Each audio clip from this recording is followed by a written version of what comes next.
The impending return of Michael and Sarah for a hometown childbirth marked a turning point in my relationship with my in-laws. My mother-in-law's frosty voice delivered the news that their arrival was just 3 days away, sending me into confusion and shock. "I have to leave," I queried, seeking clarity. "Yes, we don't need another mother figure anymore. You've been redundant for a while now. Michael and his family will be living here, so make sure you're out by tomorrow," she declared, her words cutting through the air. From the day I married into the family, I never truly felt accepted. Treated merely as a wife, the revelation that I was now deemed redundant struck a painful chord. "Barren failure," she added, blaming me for not experiencing the joys of raising a child. "You should be grateful. We have no obligation to support you anymore. It seems like Simon is tired of you too." The mention of Simon's weariness caught me off guard. I gulped down my saliva, wondering if there was more to this than met the eye. If it wasn't just a conspiracy between my mother-in-law and Michael, then did my husband share their sentiments? I couldn't fathom being driven out, but my mother-in-law had ignited the flames. I decided not to stand in ceremony with my husband anymore. If this wasn't just a scheme against me, then the fate of the house was none of my concern. They would have to face the reality they had ignored for far too long. Personally, I, Anna Thompson, 45 years old, residing with my husband and mother-in-law in a popular area near the station, was ready to move forward. When we initially hunted for a house, the accessibility to the city center made this location ideal. My husband, Simon, 8 years my senior and a divorcee, was particular about the space and rooms. Despite the steep rent, we believed it was worth the stretch. Simon, whom I met through a friend's introduction, enveloped me in the unique kindness of an older man. After 2 years of dating, we decided to get married, undeterred by my infertility due to a past illness. Simon's affection remained unwavering, and he promised to make me happy. To avoid suffocation, we moved to a spacious apartment where I had my own room. Simon's son, Michael, from his previous marriage, turned 10 this year. Despite initial challenges with childcare, Simon's parents have been helping out. When Simon's father passed away, his mother took over as Michael's caretaker. Since our first meeting, Michael had been distant, avoiding eye contact. I attributed it to his shy nature and the difficulties of approaching adolescence. As long as they accepted me as a member of the household, I'd overlooked the subtle signs of unease. Initially, I found contentment in the quiet and refined demeanor of my mother-in-law. When I formally introduced myself after our engagement, she treated me with utmost politeness, leading me to believe that we would get along well living together. I'll continue to prepare the meals as I have been. Simon comes home late, so it's okay if we eat at different times, right, Anna? I'll leave the cleaning and laundry to you. All right, let's work well together, she suggested during one of our early interactions. After marriage, I transitioned from a full-time employee at the pharmacy to a part-timer, aligning with our division of household chores. Although I arrived home late, around 8 p.m., dinner was always ready, a comforting routine that contributed to my sense of contentment. My mother-in-law and Michael typically had dinner before my arrival, leaving me to eat alone. Despite occasionally feeling a sense of "is this it?" after getting married, I accepted our family style. However, from the start, my mother-in-law never warmed up to me and never considered me part of the family. One attempt to connect with Michael came before the school's activity day before summer. I asked about the event, hoping we could all go together. However, my mother-in-law interjected, stating that only Simon and she would attend. Her words left me shocked, and despite my offer to take the day off work, she insisted that I need not worry, emphasizing that Michael's family had always been just Simon and her. Misinterpreting her consideration, I suggested we all go together. It wasn't until I discussed it with my husband later that night that I discovered the underlying issue. "Mom's been clinging to Michael. She probably thinks you're trying to take him away," he explained, leaving me quite shocked by the realization. I decided that I would eventually address the issues with my mother-in-law, attempting to be involved as a mother during activity days at school. I noticed a growing distance between Michael and me outside of such events. There were times when I sensed Michael wanted to express something, but my mother-in-law consistently intervened, creating a barrier. To my dismay, I later discovered that she had been speaking ill of me to Michael. Anna said she could be happy with Simon if Michael weren't around. She's a terrible person. Dad must be deceived by her too, she had told Michael. Such toxic words had a profound impact on a boy in his formative years, sowing seeds of distrust towards me. It was a shocking revelation, and at that time, I couldn't fathom that my mother-in-law could stoop to such levels. After Michael graduated from high school, he promptly moved in with his girlfriend, leaving home once he started college. A year into his professional life, he married without a ceremony. Surprisingly, once Michael moved out, my mother-in-law ceased all housework. Instead, her newfound pastime seemed to be picking on me. She no longer cooked, a task she used to handle, and now sat at the dining table waiting for my return. While I stood in the kitchen preparing dinner, she would criticize, "You're really inefficient. At this rate, it'll take you all night." I had never been adept at cooking, having relied on my mother-in-law previously. Even when I managed to cook, she would taste each dish and complain, "This tastes awful. I'm sorry, I'm trying my best." She accused me of being tone-deaf when it came to flavors and remarked that it was a good thing Michael never had to eat my cooking. Her complaints extended beyond meals to nitpicking every aspect of my life, from cleaning tasks I never used to do to laundry. "Why are there so many wrinkles on the laundry? You have to vacuum every nook and cranny. You really can't do anything right. Didn't your family teach you anything?" Her constant belittling took a toll on my self-esteem, leaving me standing there, enduring the scrutiny of even my family. Frustration gripped me as my mother-in-law continued her relentless criticism. "I don't know how you won over Simon, but I can't see much charm in you as a woman," she would declare, always concluding with the same line. "If you hadn't come, Michael would have never left." Recognizing the void in her heart left by Michael's departure, I attributed it to empty nest syndrome. In an effort to endure her mistreatment, I convinced myself that allowing her to vent on me might bring her some solace. However, her bullying took on a renewed vigor after a particular event, the pregnancy announcement for Michael's wife, Sarah. The joy my mother-in-law exhibited surpassed anything I had witnessed before. "It's Michael's baby. It's bound to be adorable." "Yeah, he'll be my first grandchild," she exclaimed. While I shared in the happiness, her excitement seemed abnormal, possibly fueled by Michael's request for Sarah to have the baby at our place. Sarah's family home was an hour away by plane, and with no one else to rely on in the area, they turned to us for help. My mother-in-law, naturally, wouldn't dream of turning down Michael's request. The frequent phone calls from Michael and her feverish excitement prompted an immediate flurry of preparations. She zealously cleaned Michael's room, prepared the bedding, and even compiled a list of baby items, exhibiting what seemed like a case of great-grandchild fever. Being involved was inevitable for me. After returning from work, my mother-in-law would assign tasks, insisting on meticulous cleaning and waxing, making the nights especially arduous after a long day at work. Any attempt to cut corners would result in being told to redo the tasks. Adding to the strain, my mother-in-law began requesting money, and soon our house was overflowing with baby items. "Anna, I need you to withdraw some money tomorrow. There are things I want to get ready for the baby," she instructed. Concerned about the excessiveness, I questioned if it was wasteful to prepare so much when Sarah and Michael hadn't even arrived. I suggested waiting to choose together with them, expressing my desire to meet my mother-in-law's requests. The relentless spending troubled me deeply.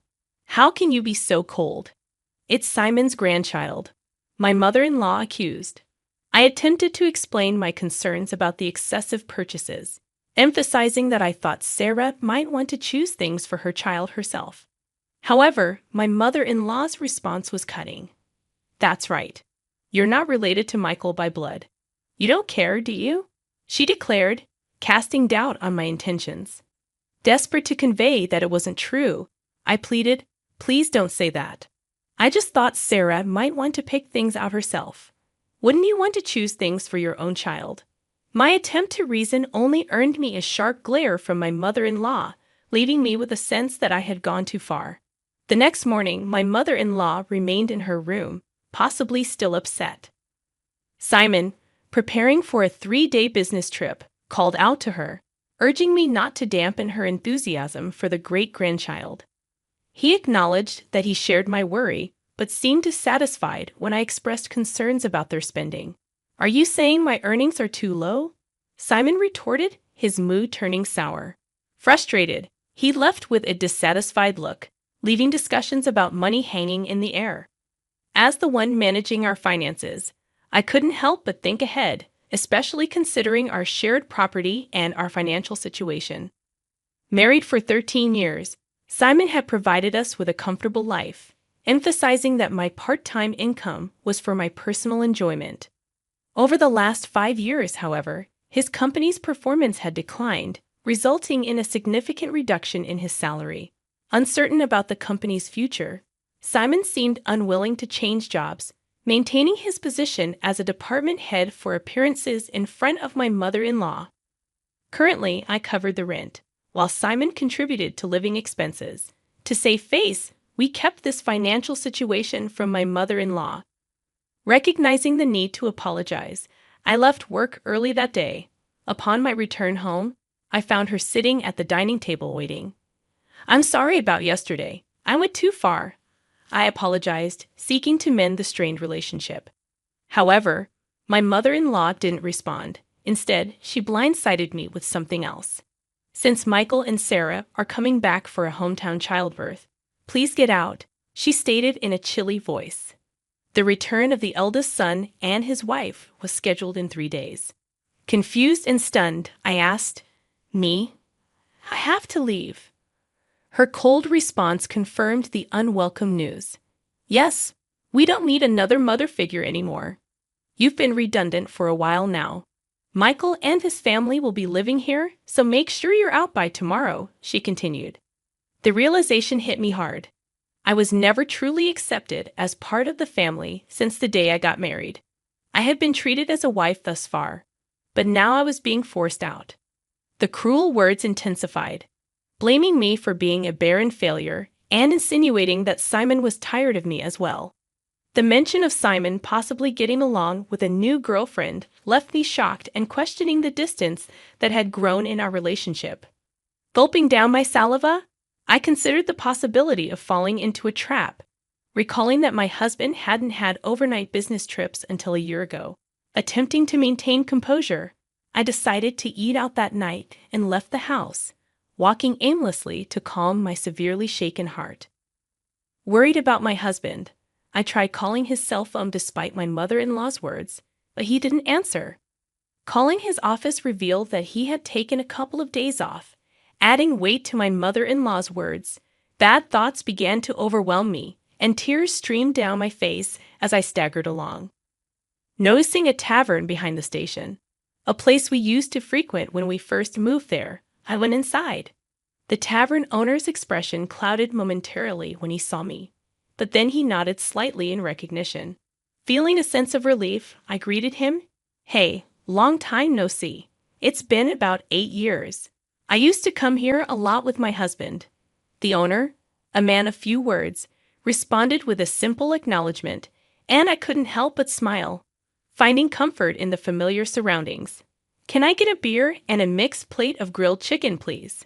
I asked, seeking solace in the familiarity of a place that once held happy memories. The tavern owner, a man of few words, brought me a cold beer and grilled chicken, and I took out my cell phone. The screensaver displayed a photo of us from Michael's 18th birthday, both looking sharp in the slim suit we had chosen together. Yearning for a closer family bond, I pondered whether moving out the next day was a viable option. As the day's fatigue was washed away by the cold beer, I searched for moving companies that could assist on short notice and saved 2 junk buyers in my favorites. Changing the screensaver on my phone seemed to clear my head completely, and the beer and grilled chicken tasted exceptional. I decided to contemplate everything once I got home. As I walked away from the tavern, I was startled by a young waitress from the tavern running towards me, asking if I was Mrs. Thompson. Confirming my identity, she shared a startling revelation. My husband was having an affair with one of their employees. Her frankness and youthful sense of justice brought a wry smile to my face. We exchanged contact information, and she promised to keep me informed if anything happened. This unexpected revelation added credibility to my mother-in-law's words. Instead of sinking into sadness, a fiery anger welled up within me. It was time to confront the truth. Determined to confront the situation head-on, I booked an appointment with one of the moving companies I had saved earlier. If it wasn't just a conspiracy between my mother-in-law and Michael, then I saw no reason to continue honoring my husband. The thought of being driven out seemed foolish, and I resolved to go all out and put an end to this chapter of my life. But it was my mother-in-law who had sparked this. Whatever becomes of this house now is not my concern.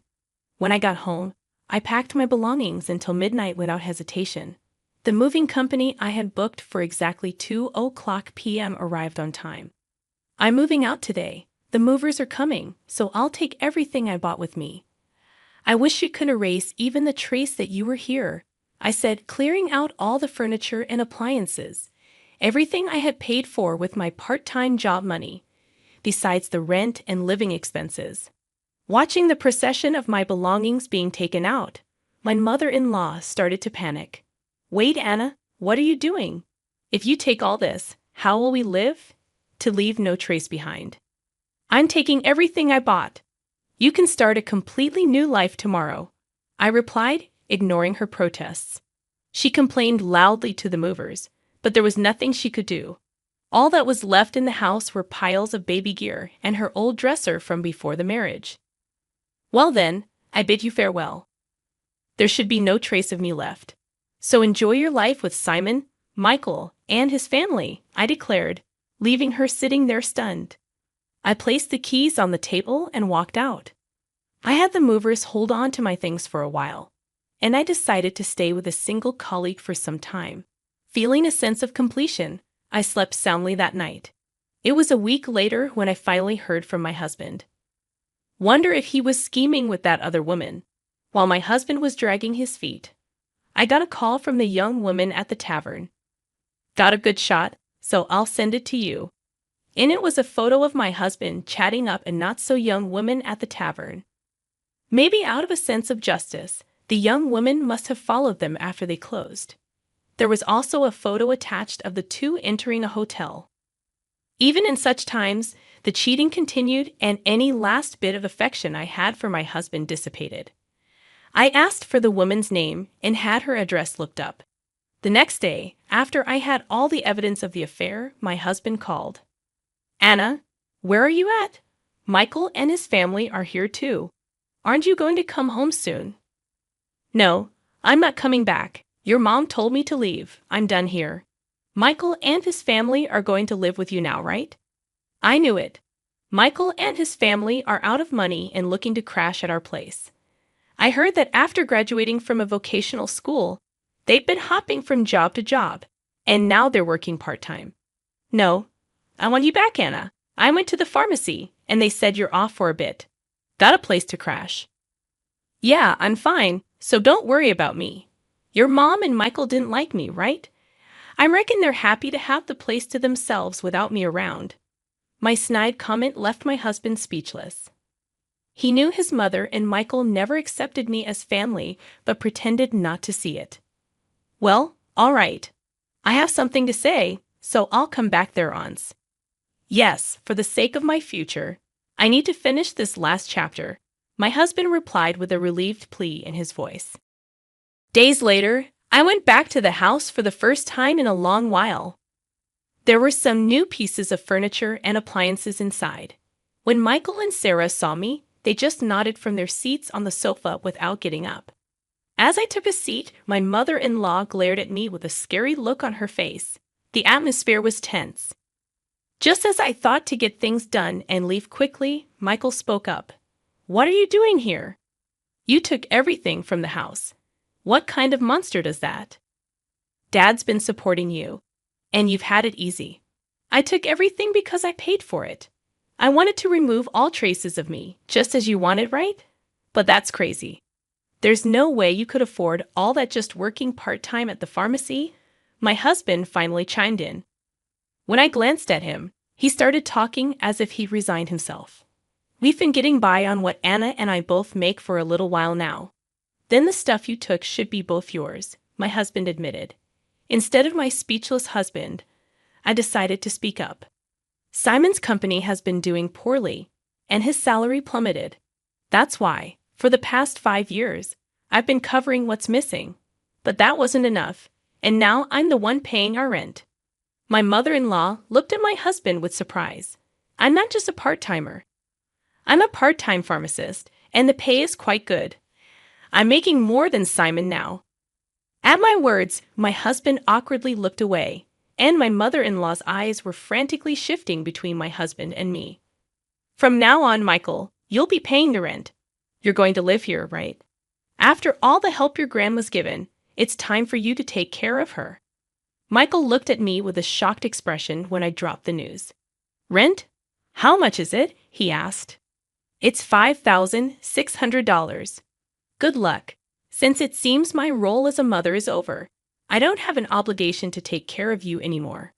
Pull yourself together. You're going to be a father soon. That's impossible. It was Sarah who raised her voice upon hearing this. Wait, $5,600? Weren't we supposed to live here for free, covering rent and living expenses? I quit my job, and Michael, you only make $3,000 a month. What are we going to do? I almost burst out laughing. Don't worry, Sarah. You can move to a cheaper place. Simon still makes a decent salary.